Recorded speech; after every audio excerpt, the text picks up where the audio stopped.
नमस्कार बच्चों मैं उम्मीद करती हूँ कि आप स्वस्थ और कुशल होंगे। आज हम 8वीं कक्षा की हिंदी की पुस्तक में आपका इकाई 7 में आओ समझे 10 कहानी से जुड़ाव के बारे में पढ़ेंगे कि कहानी से जुड़ाव क्या है। प्राय लेखक द्वारा कहानियों में वर्णित घटनाएं, पात्र, स्थान, वातावरण आदि का संबंध हमारी वास्तविक दुनिया से होता है। सरल शब्दों में हम कह सकते हैं कि कहानियां हमारे आम जीवन का चित्र प्रस्तुत करती हैं। अतः जब पाठक कहानी को पढ़ता है तो इससे उसका जुड़ाव सहजता से हो जाता है। यह जुड़ाव पाठक को कहानी व उसकी विषय वस्तु को समझने में तथा पात्रों व घटनाओं से जुड़ने में सहायता प्रदान करता है। इससे लेखक की श्रेष्ठता सिद्ध होती है।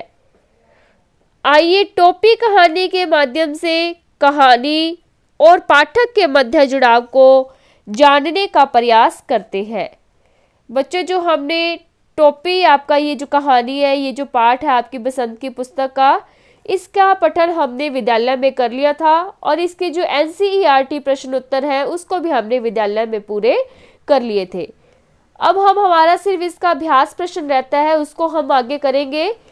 पहले हम कहानी में वर्णित इसकी घटनाएं, पात्र, संवाद, इससे जुड़ाव क्यों महसूस होता है, कहानी से जुड़ाव जो आपका विषय है इसके बारे में पढ़ रहे हैं।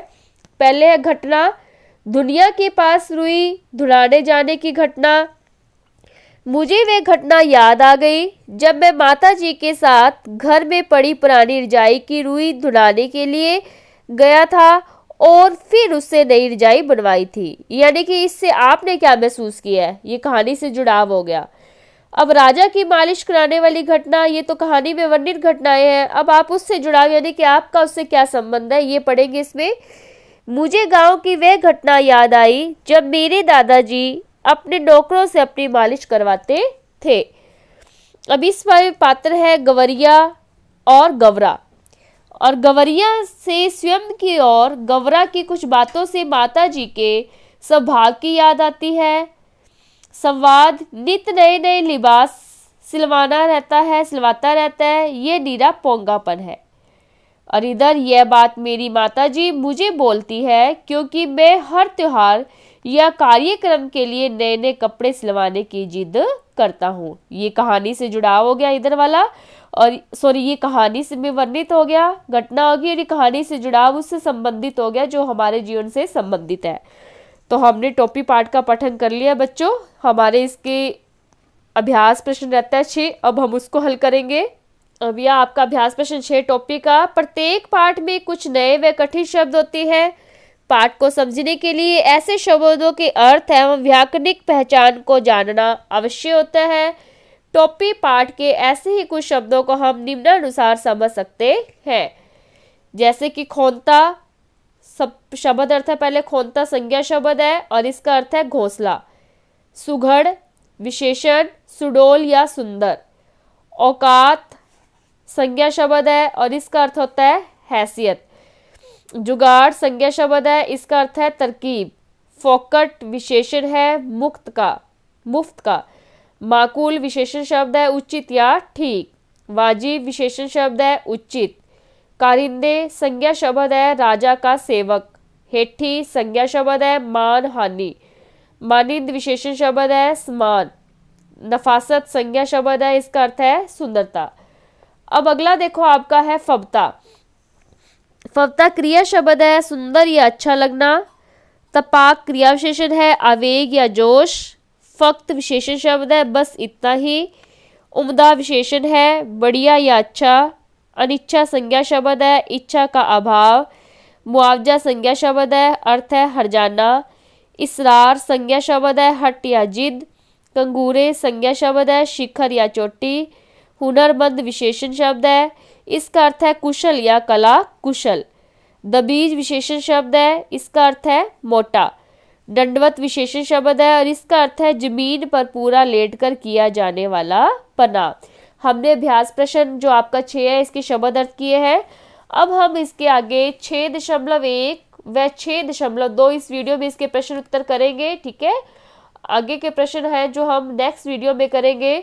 अब इसका प्रश्न उत्तर 6.1 का पहला प्रश्न है, टोपी कहानी में दो मुख्य पात्र कौन से हैं? इसका उत्तर है, टोपी कहानी में गवरिया यानी कि जो गौरैया है और गवरा जो नर गौरैया है, ये दोनों मुख्य पात्र हैं। प्रश्न है, गवरिया मनुष्य की किस बात से प्रभावित हुई? इसका उत्तर है, गवरिया मनुष्य की कपड़े पहनने यानी कि टोपी के बाद से प्रभावित थी। प्रश्न गवरिया किस उद्देश्य से दुनिया के पास गई थी? इसका उत्तर, गवरिया टोपी बनवाने के उद्देश्य से दुनिया के पास गई थी।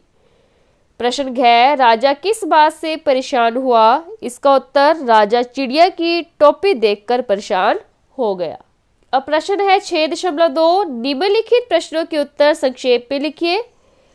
पहला प्रश्न है, गवरिया द्वारा कराए गए सभी कार्यों में नफरत किस कारण से आई थी? इसका उत्तर, गवरिया द्वारा कराए गए सभी कामों में जो नफासत है वो उसकी ईमानदारी एवं मेहनत के कारण आई थी।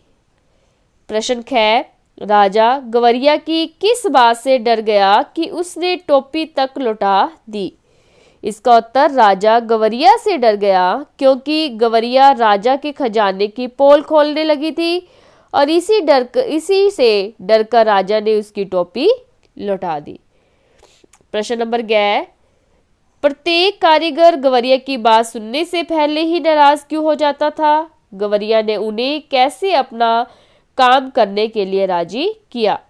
इसका उत्तर, प्रत्येक कारीगर गवरिया की बात सुनने से पहले भड़क जाते थे क्योंकि वे मुफ्त या काम करके थक चुके थे। गवरिया उन्हें पूरा मेहनताना देकर काम करवाने की बात की, तब वे उसका काम करने को राजी हुए। प्रश्न नंबर है कि इस कहानी से कि जो प्रस्तुत कहानी है कौन सी, टोपी जो आपने पढ़ी है, इससे हमें क्या सीख मिलती है? तो कहानी से हमें सीख मिलती है कि हर किसी को उसके काम का उचित मेहनताना मिले यानी कि उसकी मजदूरी मिले जिस काम को हम करते हैं, यानी कि उसका जो पे है, जो खर्च है, जितना वो उस व्यक्ति को देना चाहिए जो उसकी मेहनत लगी है, उसको मेहनताना कहते हैं। किसी को भी अच्छा काम करने में खुशी मिलेगी अगर उसको मेहनताना उसका सही मिलेगा तो, और उस व्यक्ति का काम करने को भी मन करेगा कि मैं इसका काम सही करूं, इसने मुझे पूरी मेहनत दी अपने काम करने की, और जिससे हर आदमी अपना काम पूरी ईमानदारी के साथ करेगा। तो बच्चों, आज हम इतना ही पढ़ेंगे। अभ्यास प्रश्न 6 में जो आपके शब्द अर्थ है उसको लर्न करेंगे आप टोपी पाठ के, और प्रश्न जो 6.1 व 6.2 करवाए इसको आप रफ नोटबुक पर हल करेंगे। नेक्स्ट डे जब मैं इसकी पीडीएफ भेजूंगी तो आप इसको अपनी फेयर नोटबुक में राइट भी करेंगे सुंदर सुंदर, इसको लर्न भी करेंगे। धन्यवाद। और एक बच्चों, जो आपकी जूम मीटिंग होती है आप उसको हमेशा जरूर अटेंड किया करो, ठीक है, क्योंकि इसमें आपकी अटेंडेंस लगेगी और अटेंडेंस आपकी फाइनल एग्जाम में जुड़ेगी।